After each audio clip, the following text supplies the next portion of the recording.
Welcome back. Nizamabad parliament ఎన్నికలకు అన్ని ఏర్పాట్లు పూర్తయ్యాయి. మొత్తం 185 మంది పోటీ బరిలో ఉన్నారు. ఈ సెగ్మెంట్ పరిధిలోని 7 నియోజకవర్గాల్లో 15,53,000 మంది ఓటర్లు ఉండగా 1788 పోలింగ్ కేంద్రాలను ఏర్పాటు చేశారు అధికారులు.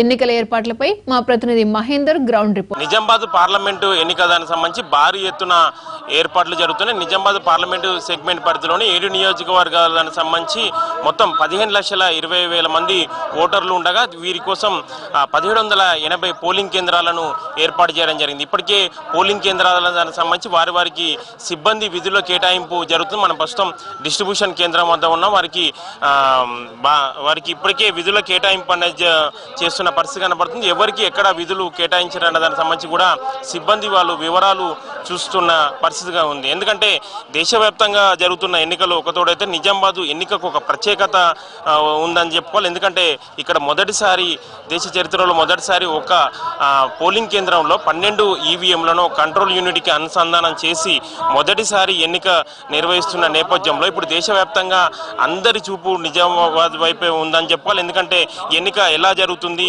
ఏ విధంగా జరుగుతుంది అన్న దానికి సంబంధించి కూడా అందరిలో ఒక ఆసక్తి రేపుతుందని చెప్పుకోవాలి. ఎందుకంటే గతంలో ఎప్పుడు ఎన్నికలు జరిగినా కానీ కేవలం ఒకటి M1 లేకుంటే M2 ఈవీఎంలను మాత్రమే ఉపయోగించేది. ఇప్పుడు మొదటిసారి M3 ఈవీఎంలను ఉపయోగిస్తున్న పరిస్థితి ఉంది. ఎందుకంటే M3 ఈవీఎం ద్వారా మొత్తం M3 ఈవీఎంలను ఉపయోగిస్తున్న పరిస్థితి ఉంది. ఈ నేపథ్యంలో టెక్నికల్గా ఎటువంటి ఇబ్బందులు రాకుండా ఇప్పటికే అన్ని నిజామాబాద్ పార్లమెంటు సెగ్మెంట్ సంబంధించి 7 నియోజకవర్గాల దానికి సంబంధించి కూడా ఇప్పటికే 600 మంది ఇంజనీర్లను అందుబాటులో ఉంచారు. వారు ఎప్పటికప్పుడు ఈవీఎంల పనితీరును కూడా పరిశీలిస్తున్న పరిస్థితి ఉంది. అదేవిధంగా ఇటు సిబ్బంది అనేది కూడా పెద్ద ఎత్తున కూడా సిబ్బంది ఈసారి ఈ నిజామాబాద్ పార్లమెంట్ ఎన్నిక దానికి సంబంధించి విధుల్లో పాల్గొన్నారు. మొత్తం 28,000 మంది సిబ్బంది కూడా విధుల్లో పాల్గొన్నారు. ఇప్పటికే సిబ్బంది దానికి సంబంధించి కూడా వారి నియోజకవర్గాలకు కూడా ఈవీఎంలు, వీవీప్యాట్లు, కంట్రోల్ యూనిట్లను కూడా వారు తీసుకెళ్తున్న పరిస్థితి కనపడుతుంది. ఒక్క పోలింగ్ కేంద్రం దానికి సంబంధించి 15 మంది ఇటు అధికారులు సిబ్బంది విధుల్లో పాల్గొని ఉండగా వీటికి సంబంధించి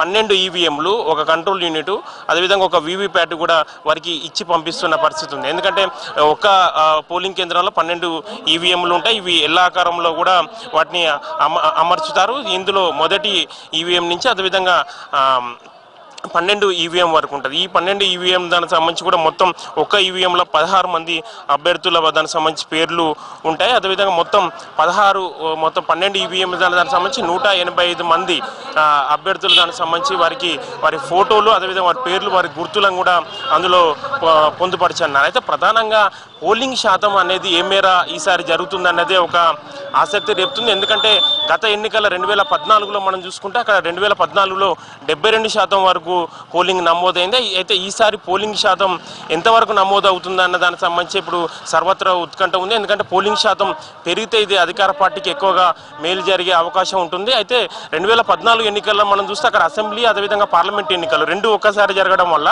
పోలింగ్ శాతం అనేది ఎక్కువగా పెరిగింది. అయితే ఈసారి కేవలం తెలంగాణ అసెంబ్లీ ఎన్నికలు ఇటీవలే ముగియడంతో ఇప్పుడు కేవలం పార్లమెంట్ ఎన్నికలు మాత్రమే జరుగుతున్నాయి. పార్లమెంట్ ఎన్నికల దానికి సంబంధించి అది కూడా ఇప్పుడు మొదటిసారి ఒక్కో పోలింగ్ కేంద్రంలో 12 ఈవీఎంలు దానికి సంబంధించి 12 ఈవీఎంలు అదేవిధంగా ఒక కంట్రోల్ యూనిట్ అనుసంధానం చేసి ఎన్నిక జరిపిస్తున్న నేపథ్యంలో ఏ మేర పోలింగ్ అనేది ఎంత మేర పోలింగ్ శాతం నమోదవుతుంది అన్నది ఇప్పుడు ఆసక్తి. అటు పోలింగ్ శాతం కూడా పెంచడానికి కూడా ఇటు అధికారులు సిబ్బంది కూడా భారీ ఏర్పాట్లు చేస్తున్నారు. ప్రతి గ్రామాల్లో కూడా వారికి అందుబాటులో అంటే వృద్ధులు ఉంటే వృద్ధులు, అదేవిధంగా ఎక్కువ వయసు ఉన్న వాళ్ళకి ఇబ్బంది రాకుండా వారికి కూడా వాహనాలను కూడా సమకూర్చే ప్రయత్నం చేస్తున్నారు. అంటే ఈ 15,20,000 ఓటర్ల దానికి సంబంధించి 2014లో 10,50,000 మంది ఓటర్లు ఓటు హక్కును వినియోగించుకున్నారు. అయితే ఈసారి మాత్రం అంత స్థాయిలో ఉపయోగించుకుంటారా, లేకుంటే ఇంకా ఎక్కువ శాతం పెరిగే అవకాశం ఉంటుందా, తక్కువ శాతం పెరిగే అవకాశం ఉంటుందా అనేది కూడా ఆసక్తి రేపుతుంది. అదేవిధంగా పార్లమెంట్ ఎన్నిక దానికి సంబంధించి కూడా ఇందులో మేజర్గా ఏదైనా ఇష్యూస్, ఏదైనా ప్రాబ్లమ్స్ టేకప్ చేస్తే వాటిని పరిష్కరించడానికి కూడా లోకల్ నిజామాబాద్ జిల్లా కేంద్రం ఒక హెలికాప్టర్ను కూడా అందుబాటులో ఉంచుతారు. ఈ హెలికాప్టర్ నిజామాబాద్ అదేవిధంగా హైదరాబాద్ మధ్య ఏదైనా అత్యవసర పరిస్థితుల్లో ఏదైనా మెయిన్ కీలక అధికారులు రావాల్సి ఉంటే ఈ హెలికాప్టర్ను కూడా వినియోగించుకునే అవకాశం ఉంటుంది. అదేవిధంగా ప్రతి పోలింగ్ కేంద్రం బయట కూడా ప్రధానంగా ఒక భారీ ఫ్లెక్సీని కూడా ఏర్పాటు చేస్తున్నారు. ఈ భారీ ఫ్లెక్సీలో 185 మంది అభ్యర్థుల పేర్లు, వారి గుర్తులు, వారి ఫొటోస్ కూడా ఉంటుంది. ఆ ఫొటోస్ దానికి సంబంధించి వారు ఎవరైనా ఓటు హక్కును వినియోగించుకునే పోలింగ్ కేంద్రానికి వచ్చే ఓటర్లు ఆ ఫ్లెక్సీల దానికి సంబంధించి చూసి ఎవరికి ఓటు వేయాలన్న దానికి సంబంధించి వారు నిర్ణయించుకుని ఓటు హక్కు వినియోగించుకునే అవకాశం ఉంటుంది. ఈ విధంగా చేస్తే విమర్శలు రావన్న ఉద్దేశంతో కూడా కేంద్ర ఎన్నికల సంఘం ప్రతి పోలింగ్ కేంద్రం వద్ద కూడా భారీ ఫ్లెక్సీలను ఏర్పాటు చేస్తున్న పరిస్థితి. అంటే ఓవరాల్గా ఈ ప్రెస్టేజ్ ఇష్యూ నిజామాబాద్ పార్లమెంట్ ఎన్నికలను కేంద్ర రాష్ట్ర ఎన్నికల సంఘం ఒక ప్రెస్టేజ్ ఇష్యూగా తీసుకొని ప్రస్తుతం భారీ ఎత్తున ఏర్పాట్లు చేస్తున్న పరిస్థితి కనపడుతుంది. ప్రస్తుతం మాత్రం ఎవరికి వారికి సిబ్బందికి మాత్రం కేటాయింపు అనేది ఈవీఎంలు, వీవీప్యాట్లు వారికి కేటాయింపు అనేది దాదాపుగా పూర్తయిందని చెప్పుకోవాలి. రేపు ఉదయం 6 నుంచి 8 గంటల వరకు కూడా మాక్ పోలింగ్ కొనసాగనుంది. అదేవిధంగా 8 నుంచి 6 సాయంత్రం 6 వరకు కూడా పోలింగ్ కొనసాగనుంది. అంటే మిగతా చోట్ల 5 గంటల వరకే ముగిస్తుండగా నిజామాబాద్ పార్లమెంట్ సెగ్మెంట్కి సంబంధించి మాత్రం 6 గంటల వరకు గంట ఎక్కువగా పోలింగ్ కొనసాగనుంది.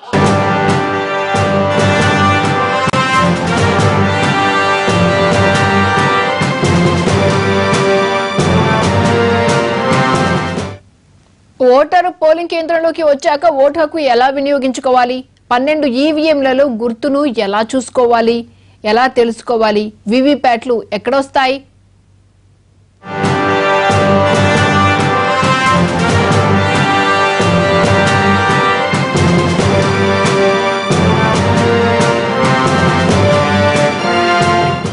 పోలింగ్ కేంద్రం లోనికి ఓటరు వచ్చిన తర్వాత ఓటు హక్కును ఏ విధంగా ఉపయోగించుకోబోతున్నారన్న దానికి సంబంధించి మనం క్లుప్తంగా తెలుసుకునే ప్రయత్నం చేద్దాం.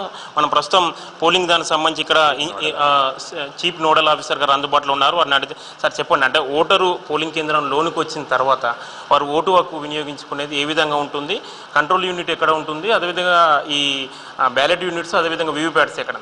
ఓటరు పోలింగ్ కేంద్రంలోకి ఎంటర్ అయిన తర్వాత తనకు చెప్పినటువంటి 12 రకాల గుర్తింపు కార్డుల్లో ఏదో ఒక గుర్తింపు కార్డు తీసుకొచ్చి ఉన్నటువంటి అక్కడ ఉన్నటువంటి పోలింగ్ ఆఫీసర్కి తన గుర్తింపు కార్డు చూపిస్తే ఆయన ఓటర్ లిస్టులోని మార్కెడ్ కాపీలో ఆయన నేమ్ చెక్ చేసుకొని ఆయనకి ఓటు వేయడానికి అనుమతి ఇస్తారండి. ఆయన ఓటు వేయడానికి అనుమతి ఇచ్చిన తర్వాత ఆయన తర్వాత ఉన్నటువంటి పోలింగ్ ఆఫీసర్ ఆయనకి ఇండిలిబుల్ లింక్ అనేటటువంటిది అప్లై చేస్తారు. ఇండిలిబుల్ లింక్ అప్లై చేసిన తర్వాత ఆయన ఇంకొక అసిస్టెంట్ ప్రిసైడింగ్ ఆఫీసర్ ఏం చేస్తారంటే ఆయన అటెండెన్స్ తీసుకుంటారు. సిగ్నేచర్ తీసుకున్న తర్వాత ఆయన ప్రిసైడింగ్ ఆఫీసర్ దగ్గరికి వస్తారు. ప్రిసైడింగ్ ఆఫీసర్ దగ్గర ఈ కంట్రోల్ యూనిట్ అనేటటువంటిది ఉంటుంది. ఈ కంట్రోల్ యూనిట్ అనేటటువంటిది ప్రిసైడింగ్ ఆఫీసర్ అక్కడ సిగ్నేచర్ తీసుకున్న తర్వాత ప్రిసైడింగ్ ఆఫీసర్ ఈ కంట్రోల్ యూనిట్లో బ్యాలెట్ అనేటటువంటి బటన్ ప్రెస్ చేసి ఆయనకి అనుమతి ఇస్తారన్నమాట. ఈ బ్యాలెట్ అనేటటువంటి బటన్ ప్రెస్ చేసిన తర్వాత అనుమతి ఇచ్చిన తర్వాత ఓటరు ఈ పోలింగ్ కంపార్ట్మెంట్ లోపలికి వస్తారు. పోలింగ్ కంపార్ట్మెంట్ లోపలికి వచ్చినప్పుడు ఈ అనుమతి ఇచ్చిన తర్వాత అన్ని బ్యాలెట్ యూనిట్లకి ఆ గ్రీన్ లైట్ అనేటటువంటిది వెలుగుతూ ఉంటుందండి. ఈ గ్రీన్ లైట్ వచ్చిన తర్వాత ఓటర్ ఏం చేయాలంటే తను ఏ గుర్తుకైతే ఓటు వేయాలనుకున్నారో ఆ గుర్తు ఎదురుగా ఉన్నటువంటి ఈ బ్లూ బటన్ ఉంది కదండి, ఈ బ్లూ బటన్ని ఆయన ప్రెస్ చేయాల్సి ఉంటుందండి. ప్రెస్ చేస్తే ఆయన చూడాల్సిన విషయం ఏంటంటే అక్కడ రెడ్ లైట్ వెలిగిందా లేదనేది చూసుకోవాలి. చూసిన తర్వాత ఇమీడియట్గా ఇక్కడ వీవీప్యాట్ యంత్రం మీద తెర మీద ఉన్నటువంటి ఆ స్క్రీన్ చూడాలి. తను వేసిన ఓటు ఇక్కడ నిర్ధారించుకోవచ్చు. ఒక 7 సెకండ్ల పాటు అది ఉంటుంది. 7 సెకండ్ల పాటు అది అయిపోయిన తర్వాత స్లిప్ కట్ అయ్యి లోపల పడిపోతుందండి. ఈ తర్వాత అక్కడ బీప్ సౌండ్ కూడా ఒకటి వస్తుంది. ఆ బీప్ సౌండ్ వచ్చింది అంటే ఓటు పడింది అని అర్థం అనమాట. ఆ విధంగా ఓటరు తన ఓటును నిర్ధారించుకొని బయటికి వెళ్లాల్సినటువంటి అవసరం ఉంటుందండి. అది ఎంతమంది ఒక పోలింగ్ కేంద్రానికి ఎంతమంది సిబ్బంది కానీ అధికారులు? మనం సాధారణంగా ఒక పోలింగ్ కేంద్రానికి 1+3 1+3 ఉండేదండి. ఒక ప్రిసైడింగ్ ఆఫీసర్, ఒక assistant presiding officer, 2 polling officers ఉంటారు. కానీ ఈసారి మనం ఏం చేస్తున్నామంటే ఎక్కడైతే 1000 కంటే ఎక్కువ మంది ఓటర్లు ఉన్నారో పోలింగ్ కేంద్రాల్లో అక్కడ అడిషనల్గా ఒక అధిక పోలింగ్ ఆఫీసర్ను కూడా మనం పెట్టడం జరుగుతుందండి. దాంతోపాటు వెబ్కాస్టింగ్ క్రిటికల్ పోలింగ్ స్టేషన్స్ ఎక్కడైతే ఉంటున్నాయో వాటిలో వెబ్కాస్టింగ్ టీం కూడా ఉంటుంది, ఒక ఆఫీసర్ ఉంటాడు. సో ఇవన్నీ కూడా పోలింగ్ కేంద్రాల్లో మేము ఓటర్ యొక్క సీక్రసీని ప్రిజర్వ్ చేయడానికి మేము తీసుకున్నటువంటి చర్యలండి. అభ్యర్థులు ఎక్కువ సంఖ్యలో ఉన్నారు కావున ఏజెంట్లు కూడా ఎక్కువ సంఖ్యలో ఉండే వారికి లోన్కి అలౌడ్ ఉన్నదా? ఇప్పుడు పోలింగ్ కేంద్రం యొక్క స్థలం అనేటటువంటి చాలా తక్కువగా ఉండడం వలన మేము ఏజెంట్లందరికీ కూడా బయట ఒక టెంట్, ఒక నీడ లాంటిది కల్పించి అక్కడ వాళ్ళకి చైర్స్ వేసి కూర్చోబెట్టే, ఐడి కార్డ్స్ ఇచ్చి కూర్చోబెట్టేటటువంటి ఏర్పాట్లు అనేటటువంటివి సంబంధిత అసిస్టెంట్ రిటర్నింగ్ అధికారులు చేపడుతున్నారండి. అంటే గత ఎన్నికల్లో మనం చూసుకుంటే 2014లో 72% పోలింగ్ నమోదైంది. అంటే ఈసారి అంత అయ్యే అవకాశం ఉంటుంది, ఎందుకంటే ఇప్పుడు కొంత 12 ఈవీఎంలు ఒకసారి అనుసంధానం చేసి ఎన్నిక జరిపిస్తున్నాయి. సాధారణంగా ఎప్పుడు మీరు ట్రెండ్స్ పరిశీలిస్తే స్థానిక సంస్థల ఎన్నికల కంటే అసెంబ్లీ ఎన్నికలకు పోలింగ్ తగ్గుతుంది, అసెంబ్లీ ఎన్నికల కంటే పార్లమెంట్ల ఎన్నికలకు పోలింగ్ శాతం తగ్గుతూ ఉంటుంది. అది మీరు అన్నట్టు ఈసారి 12 బ్యాలెట్ యూనిట్లలో ఎలా ఓటు వేయాలని తెలియకపోవడం వలన ఓటింగ్ శాతం తగ్గే అవకాశం లేదండి. ఎందుకంటే మేము ఇప్పటికే చాలా వరకు అవేర్నెస్ క్రియేట్ చేశాము. పాంప్లెట్స్ ద్వారా కానీ, పోస్టర్స్ ద్వారా కానీ, ఎల్ఈడి వాహనాల ద్వారా కానీ, లేకపోతే ఆటోల ద్వారా కానీ, టామ్ చేయడం ద్వారా కానీ మేము అన్ని గ్రామాల్లో కూడా అవగాహన కల్పించాము. అయినా కానీ ఓటింగ్ శాతం అనేటటువంటి సాధారణంగా అసెంబ్లీ ఎన్నికల కంటే తక్కువగా ఉండే అవకాశం ఉంది. కానీ మేము అనుకుంటున్నాం ఏంటంటే ఈ 12 బ్యాలెట్ యూనిట్ల సెటప్ ఎలా ఉంటుంది అని చూడడానికి వచ్చి ఆసక్తి చూపి ఓటింగ్ శాతం పెరిగినా కానీ ఆశ్చర్యపోవాల్సిన అవసరం లేదండి. M3 మిషన్స్ ప్రత్యేకత ఏంది? ఈ M3 అనేటటువంటివి సాధారణంగా ఇంతకు ముందు ఏంటంటే 4-5 మెషిన్ల వరకు వాడగలిగే వాళ్ళం బ్యాలెట్ యూనిట్. ఇప్పుడు M3 రకానికి చెందినటువంటివి 24 బ్యాలెట్ యూనిట్ల వరకు వాడొచ్చండి. High secured ballot units. ఎప్పుడు కూడా మనం టెక్నాలజీ పెరుగుతూ ఉన్న కొలది మనకు సెక్యూరిటీ ఫీచర్స్ అనేవి పెంచే విధంగా ప్రయత్నాలు జరుగుతూ ఉంటాయి కనుక ఆ విధంగా ఈ తీసుకొచ్చినటువంటి ఈవీఎం మెషిన్లే ఈ M3 మెషిన్స్ అండి.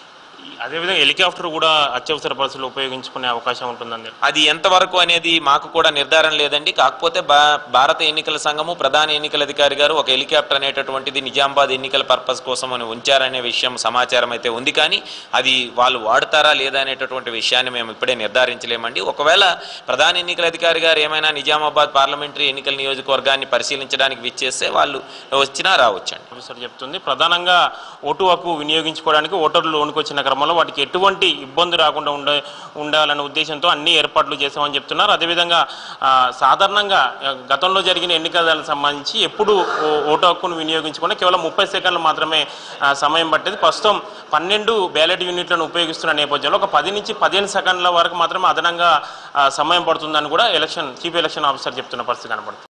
ఈవీఎంలన్నీ పోలింగ్ కేంద్రాలకు చేరుకుంటున్నాయి. ఇప్పటికే సిబ్బంది మండల కేంద్రానికి వెళ్లారు. రేపు ఉదయం 6 నుంచి 8 గంటల వరకు మాక్ పోలింగ్ నిర్వహిస్తారు. ఆ తర్వాత 8 గంటల నుంచి సాయంత్రం 6 వరకు పోలింగ్ జరుగుతుంది.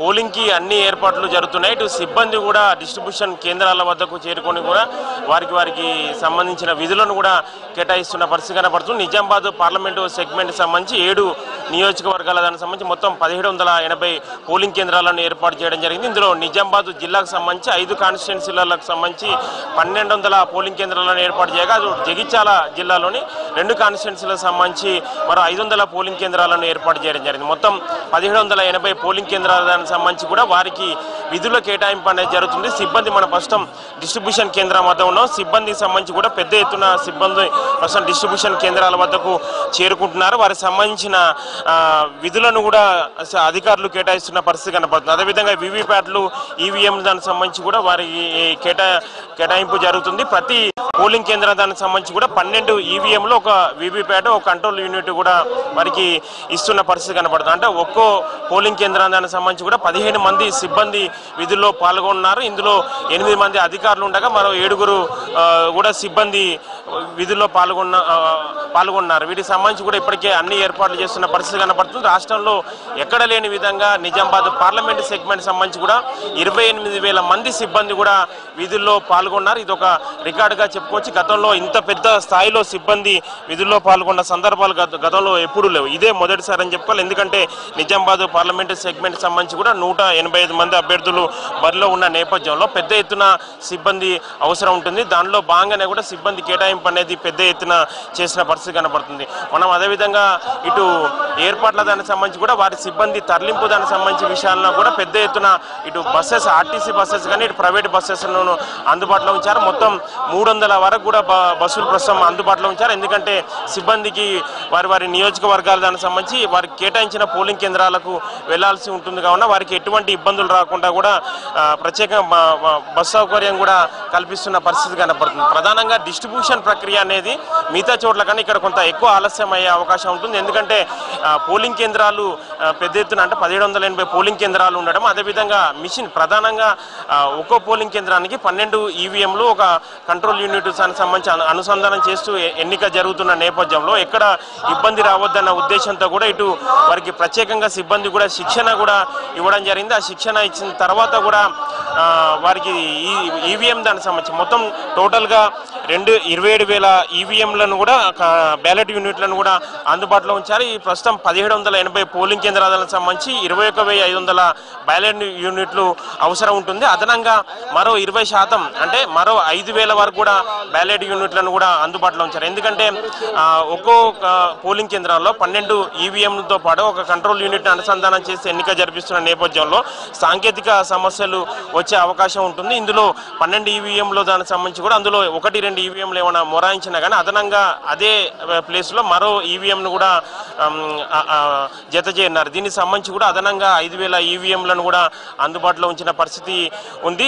అంటే ఓవరాల్గా ఇటు కేంద్ర రాష్ట్ర ఎన్నికల సంఘం దానికి సంబంధించి కూడా ఎటువంటి అంటే ఈ ప్రెస్టేజ్ ఇష్యూగా నిజామాబాద్ పార్లమెంట్ ఎన్నికను కూడా ప్రెస్టేజ్ ఇష్యూగా తీసుకుంది. ఎందుకంటే దేశ చరిత్రలోనే మొదటిసారి 12 ఈవీఎంలకు కంట్రోల్ యూనిట్ని అనుసంధానం చేసి ఎన్నిక జరిపిస్తున్న నేపథ్యంలో ఎక్కడ ఎటువంటి టెక్నికల్గా ప్రాబ్లం వచ్చినా కానీ కేంద్ర ఎన్నికల సంఘం విమర్శల పాలయ్యే అవకాశం ఉన్న నేపథ్యంలో వాళ్ళు కూడా ఎటువంటి ఇబ్బందులు రావద్దన్న ఉద్దేశంతో చాలా జాగ్రత్తగా సిస్టమేటిక్గా కూడా వాళ్ళ ప్రక్రియ కొనసాగిస్తున్న పరిస్థితి కనపడుతుంది. సిబ్బంది అంటే ఇటు సాంకేతిక పరంగా కూడా ఎటువంటి ఇబ్బందులు రాకుండా కూడా వాళ్ళు పకడ్బందీ ఏర్పాట్లు చేస్తున్న పరిస్థితి కనపడుతుంది. అత్యవసర పరిస్థితుల నేపథ్యంలో ఏదైనా అందుబాటులో కావాలనుకుంటే వాళ్ళు అదనంగా కూడా ఒక హెలికాప్టర్ను కూడా అందుబాటులో ఉంచారు. ఇటు నిజామాబాద్ టు హైదరాబాద్కు మధ్య ఎక్కడైనా ఏమైనా ఇబ్బందులు ఇంపార్టెంట్ ఇబ్బందులు వచ్చిన నేపథ్యంలో ఆ హెలికాప్టర్ను కూడా వినియోగించనున్నారు. ఇటు కేంద్ర ఎన్నికల సంఘం కూడా ప్రధానంగా ఎక్కువగా దృష్టి సారించిన నేపథ్యంలో ఇటు రాష్ట్ర ఎన్నికల సంఘం కూడా ఈ ప్రక్రియని చాలా జాగ్రత్తగా చేస్తున్న పరిస్థితి ఉంది. ఎందుకంటే గత 10 రోజుల నుంచి కూడా ఇప్పటికీ ఇంజనీర్లు అంటే ఈవీఎంల పరిశీలన నిమిత్తం కూడా 600 మంది ఇంజనీర్లను అందుబాటులో ఉంచారు. ఇప్పటికే వాళ్ళు 3 విడతల్లో కూడా ఈవీఎంల పరిశీలన ప్రక్రియ పూర్తి చేసిన తర్వాత వారు పూర్తి చేశారు. మొత్తం 21,000 ఈవీఎంలు ప్రస్తుతం ఈ 1780 పోలింగ్ కేంద్రాలకు సంబంధించి ఉపయోగిస్తుండగా అదనంగా మరో 5,000 ఈవీఎంలు కూడా అందుబాటులో ఉంచారు. ఓవరాల్గా ఎక్కడ ఇబ్బంది రాకుండా అన్ని జాగ్రత్తలు తీసుకుంటున్న పరిస్థితి కనబడుతుంది. ఇటు రాష్ట్ర వ్యాప్తంగా జరుగుతున్న ఎన్నికలన్నీ ఒక్కతోడైతే నిజామాబాద్ పార్లమెంటు ఎన్నిక స్పెషల్ అని చెప్పుకోవాలి. ఎందుకంటే ఇక్కడ సిబ్బంది విషయంలో భారీ స్థాయిలో సిబ్బంది పాల్గొంటున్న పరిస్థితి ఉంది. అదేవిధంగా అటు ఈవీఎంలు కూడా 27,000 ఈవీఎంలను కూడా నిజామాబాద్ పార్లమెంటు సెగ్మెంట్ సంబంధించి కూడా ఉపయోగిస్తున్న పరిస్థితి ఉంది. అంటే ఇటు సాంకేతిక పరంగా అదేవిధంగా అటు టెక్నికల్ పరంగా కూడా ఎటువంటి ఇబ్బందులు రాకుండా ఇటు రాష్ట్ర ఎన్నికల సంఘం అటు కేంద్ర ఎన్నికల సంఘం అన్ని జాగ్రత్తలు